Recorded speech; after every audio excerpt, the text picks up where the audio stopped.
ناظرین السلام علیکم، دو تین بڑے اہم موضوعات پر بات کرنی ہے اور جوائنٹ ایکشن کمیٹی کا احتجاج اور اس کے پیچھے بیرونی عناصر، بات اب کھل کے سامنے آ گئی ہے کہ کون کون اس کی پشت پناہی کر رہا ہے، اس پر ہم بات کریں گے۔ انڈین چینل اس معاملے کو کس طرح دیکھیں، ان کی تو لاٹری نکلی ہوئی ہے، لیکن آج انہوں نے کوئی ہڑتال کا اعلان کیا تھا، ہڑتال بھی ناکام ہو گئی اور ان کا پروٹیسٹ بھی ناکام ہو گیا، لیکن انہوں نے جو ظلم کیا ہے اس کے حوالے سے آپ کو بتائیں گے۔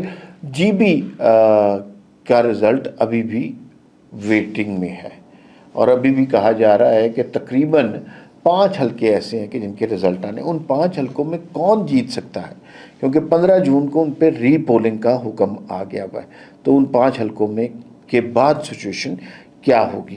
اچھا سہیل آفریدی صاحب، جناب ان کی صورتحال خراب ہے اور ناراض ارکان کی تعداد بڑھتی جا رہی ہے۔ اب یہ کہا جا رہا ہے کہ ناراض ارکان 35 سے 40 ہوتے جا رہے ہیں، اور اس پر بات کریں گے، اور آخر میں تھوڑی سی بات کریں گے کہ یہ جو ساری پولیٹیکل سچویشن بن رہی ہے، اس میں نون لیگ اور پیپلز پارٹی میں سے ریئل بینیفیشری کون ہے اور مار کون کھا رہا ہے۔ آپ سے درخواست ہے اس چینل کو سبسکرائب کر لیں، بیل آئیکن کو پریس کر لیں تاکہ ہر ویڈیو آپ کو بر وقت ملتی رہے۔ اچھا بھائی، جوائنٹ ایکشن کمیٹی کشمیر کا جو احتجاج ہے، انہوں نے بڑا ظلم کیا ہے، اور آپ کو پتہ ہے کہ کل ایک کال سامنے آئی جس میں شوکت میر جو ہے شخص، وہ جو اس کو لیڈ کر رہا ہے، وہ کسی اور شخص سے کہہ رہا ہے کہ راولہ کوٹ میں اگر فساد نہیں ہوگا تو بات نہیں بنے گی۔ اس سے تو یوں لگتا ہے کہ یہ باقاعدہ منصوبہ بندی کر کے کسی بیرونی ایجنڈے کے تحت یہ ساری کارروائی کر رہے ہیں۔ ان کا مقصد نہ مطالبات ہے، نہ کشمیر کے عوام کی حقوق کی بات ہے، ان کا مقصد صرف اور صرف فساد پیدا کرنا ہے۔ وزیر اعظم آزاد کشمیر نے ہمیں وہ ویڈیو دکھائی جس میں ان صاحب نے یہ کہا کہ جو جوائنٹ ایکشن کمیٹی والے ہیں، اگر ان کے سارے مطالبات مان لیں تب بھی ہم توڑ پھوڑ اور انتشار سے باز نہیں آئیں گے۔ جو کچھ انہوں نے کیا وہاں پر راولہ کوٹ میں سی ایم ایچ پہ جب حملہ کیا تو وہاں پولیس والوں کو 4 سیکیورٹی اہلکاروں کو شہید کیا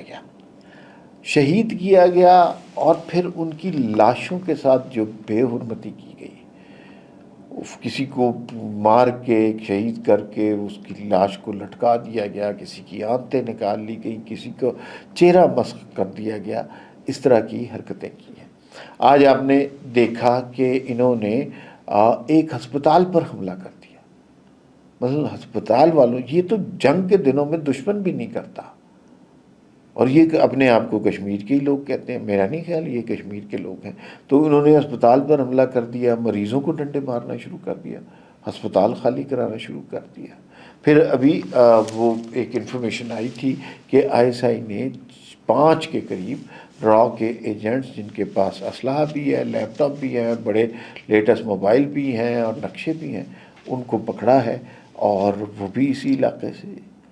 اب یہ ساری صورتحال آپ دیکھیں تو یہ نارمل صورتحال نہیں ہے، یہ ظلم کیا جا رہا ہے کشمیر کے ساتھ، اور حقوق کے نام پر مطالبات سارے ان کے مانے گئے ہیں۔ ٹھیک ہے، مطالبات کا تو مسئلہ ہے ہی نہیں، بھائی من و سلوہ انہیں مل رہا ہے۔ پاکستان میں جو پاکستان انہیں بجلی دے رہا ہے، وہاں پر 60 روپے یونٹ ہے بجلی، کشمیر میں 3 روپے ہے۔ یہاں پہ 7200 روپیہ من آتا ہے، وہاں پہ 2100 روپیہ من آتا ہے۔ تو اور کیا چاہیے؟ سرکاری نوکریاں دھڑا دھڑ مل رہی ہیں، تو اور کیا چاہیے آپ کو؟ لیکن یوں لگتا ہے کہ بیرونی ایجنڈا اب سامنے آتا جا رہا ہے۔ سنا ہے آج انہوں نے کوئی پروٹیسٹ کی کال بھی دی تھی، وہ بری طرح ناکام ہو گئی ہے۔ اس کا مطلب ہے کشمیر کے عوام ان کے ساتھ نہیں ہے، لیکن یہ فساد بپا کرنے کی کوشش کر رہے ہیں، اور اس سے چاندی ہو گئی ہے انڈیا کے چینلوں کی۔ وہاں کے جرنلسٹ جس طرح کی بات کر رہے ہیں، وہاں کے چینل جس طرح کی AI سے بنائی ہوئی فیک ویڈیوز چلا رہے ہیں۔ ابھی کسی نے بتایا کہ برکھا دت نے کہا جی کہ 300 لوگ مارے گئے، اس طرح کی کیمپینز کر رہے ہیں، اور یوں دکھا رہے ہیں کہ جیسے پولیس بہت ظلم کر رہی ہے، اور ظلم یہ لوگ کر رہے ہیں۔ اب اس کا حل کیا ہے؟ اب اس میں نا یہ تو معاملہ پیدا ہو گیا ہے، اس کا حل کیا ہے؟ ایک تو یہ ہے کہ پہلے تو ایک بات کلیئر کر لینی چاہیے کہ یہ جو ریاست کے خلاف ہتھیار اٹھا رہے ہیں انہیں بخشنا نہیں چاہیے۔ اگر ان کو ایک دفعہ بخشا تو پھر انہیں دوبارہ جرت ہو جائے گی۔ ان لوگوں کو تو کلا کما کرنا بہت ضروری ہے، نیست و نابود کرنا بہت ضروری ہے، نہیں کریں گے تو پھر نقصان ہوگا۔ اس کو ہر طرح سے قابو کریں، طاقت کے ذریعے قابو ہوتے ہیں، طاقت کے ذریعے قابو کریں اور اس فتنے کو ختم کریں۔ پھر دوسری بات یہ ہے کہ کشمیر میں الیکشن اناؤنس ہو چکے ہوئے ہیں، تو بھائی خدا کے لیے یہ غلطی نہ کریں کہ الیکشن اپنے وقت پر نہ کرائیں۔ 27 جولائی کو وہاں الیکشن ہونے ہیں، وہاں الیکشن ہونے چاہیے۔ ایکشن جو ہوتا ہے وہ ساری عمر کے لیے نہیں ہو سکتا، 10-15 دن ایکشن ہوتا ہے، پھر اس کے بعد ایکشن نہیں ہوتا، تو اس کے بعد پولیٹیکل فورسز کو کام کرنا چاہیے۔ تو پولیٹیکل فورسز اب حرکت میں آنی چاہیے، تمام وہاں پر الیکشن کی گہما گہمی شروع ہونی چاہیے، لوگ جو ہیں وہ اپنی کیمپین کرنا شروع کر دیں۔ وہاں پہ جی بی کے مقابلے میں نون لیگ کا پلڑا بھاری ہوگا۔ جو یہ ایکشن ہو رہا ہے جوائنٹ ایکشن کمیٹی کے خلاف، یہ پیپلز پارٹی کی حکومت میں ہو رہا ہے۔ جب بھی کوئی اس طرح کا ایکشن ہوتا ہے تو اس کا نقصان موجودہ حکومت کو ہوتا ہے۔ نون لیگ اس میں جو ہے وہ پارٹنر نہیں ہے، تو نون لیگ ایک بہتر پوزیشن میں ہے، وہ وہاں پر اچھی کیمپین کر سکتے ہیں اگر وہ کیمپین کرنے میں دلچسپی رکھتے ہیں۔ اور جو بھارتی ایجنڈے والے لوگ ہیں ان کو صفائی کرنا بہت ضروری ہے۔ Political forces stick and carrot approach کرنی پڑے گی، پولیٹیکل فورسز بھی کام کریں اور ایکشن کرنے والے ایکشن بھی کریں۔ جی بی الیکشن، آج میری نا بڑی تفصیل سے بات ہوئی، نون لیگ کے بہت اہم لیڈر ہیں خواجہ سعد رفیق، وہ بڑی محبت بھی کرتے ہیں اور جب بھی میں نے ان سے درخواست کی بات بھی کرتے ہیں۔ انہوں نے بڑی محنت کی جی بی کے الیکشن میں، اور وہاں پر جو صورتحال ہے اس کے حوالے سے صحیح درست مجھے اطلاعات ملی۔ پہلی تو بات، وہاں پہ الیکشن کمیشن نے 5 نشستوں پر کہہ دیا ہے جی کہ الیکشن کہ کچھ پولنگ سٹیشن پر ری پولنگ ہوگی، ان کے نتائج سامنے نہیں آئیں گے۔ ان پہ اعتراضات آ گئے تھے، بہت کم وکٹری مارجن تھا، ایک نشست پر پیپلز پارٹی صرف 28 ووٹوں سے جیت رہی تھی، تو اس میں انہوں نے کہا جی کہ کچھ حلقوں میں ری پولنگ کروا لی جائے، جو کہ لیجٹمیٹ ہے۔ لیکن یہ 5 حلقے 24 کا ٹوٹل ایوان ہے، 5 ووٹ اگر کسی ایک جانب چلے جاتے ہیں تو صورتحال کو تبدیل بھی کر سکتے ہیں۔ ابھی تک کی سچویشن یہ ہے کہ Peoples Party single largest party کے طور پر سامنے آ رہی ہے، 10 نشستیں ان کے پاس ہیں، مسلم لیگ نون کے پاس 5 نشستیں ہیں، لیکن آزاد میں سے بھی 2 ان کے ہم خیال لوگ ہیں، 7 سمجھ لیجئے۔ تو یہ بھی کوشش کریں گے حکومت بنانے کی۔ اور خواجہ سعد رفیق کہتے ہیں کہ مسلم لیگ نون کو بالکل حکومت بنانے کی کوشش نہیں کرنی چاہیے، انہیں اپوزیشن میں بیٹھنا چاہیے۔ حفیظ الرحمان صاحب جو پرانے وزیر اعلیٰ تھے وہ اپوزیشن میں بیٹھے تو بات ہوگی، اور یہ پھر معاملات اسی طرح ٹھیک ہوں گے کہ اگر آپ اپوزیشن اگر زبردستی حکومت بنانے کی کوشش کریں گے تو نقصان ہوگا۔ 60-40 کا فارمولا بھی نہیں، پیپلز پارٹی کا حق بنتا ہے پیپلز پارٹی کو حکومت بنائے دینا چاہیے۔